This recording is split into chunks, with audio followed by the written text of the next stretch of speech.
অন্তত ৪ বছর আগেই ৯,৫০০ কোটি টাকা খরচ করে তৈরি করা হয়েছিল ১৪ মিটার গভীরতা এবং ৬ কিলোমিটার দীর্ঘ নতুন নৌ চ্যানেল। কিন্তু নানামুখী জটিলতায় দীর্ঘদিন ধরে আটকে ছিল মাতারবাড়ি গভীর সমুদ্র বন্দরের অবকাঠামোগত নির্মাণ কাজ। অবশেষে বন্দরের সেই জটগুলো খুলতে শুরু করেছে। আর তাই আগামী অক্টোবরে জাহাজ বেড়ার জেটি, টার্মিনাল, শেড এবং কন্টেনার ইয়ার্ড নির্মাণ কাজ শুরুর অনুমতির অপেক্ষায় রয়েছে প্যান্টা ওশান এবং টয়া কর্পোরেশন নামে দুটি জাপানি প্রতিষ্ঠান।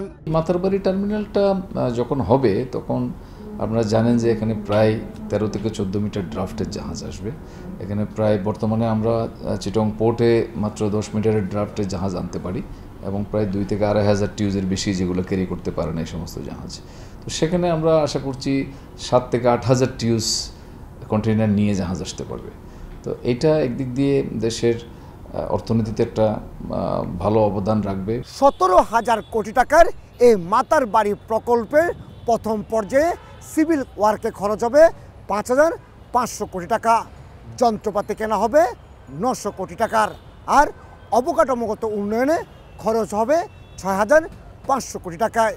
এর মধ্যে জাপানি প্রতিষ্ঠান জায়গা দিচ্ছে ৫,৫০০ কোটি এবং বাকি ১,০০০ কোটি টাকার যোগান দেবে চট্টগ্রাম বন্দর কর্তৃপক্ষ।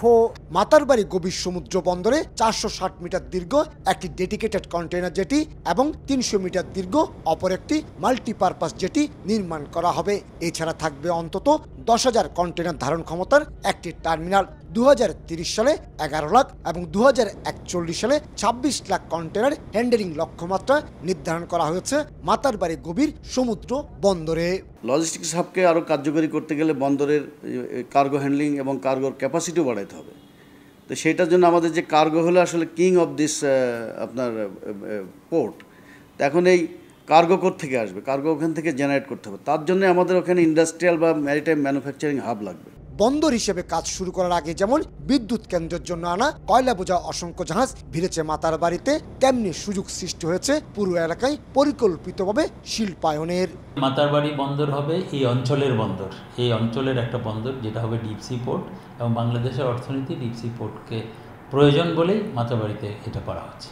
গত ১ দশকের বেশি সময় ধরে চীন এবং ভারত এই গভীর সমুদ্র বন্দর নির্মাণের আগ্রহ দেখিয়ে আসছিল, কিন্তু ভূ রাজনৈতিক জটিলতা এড়াতে শেষ পর্যন্ত কাজের দায়িত্ব দেওয়া হয় জাপানকে। আগামী ২০৩০ সালের মধ্যে পুরোদমে অপারেশনে যাওয়ার কথা রয়েছে মাতারবাড়ি গভীর সমুদ্র বন্দর। কমল দে, সময় সংবাদ, চট্টগ্রাম।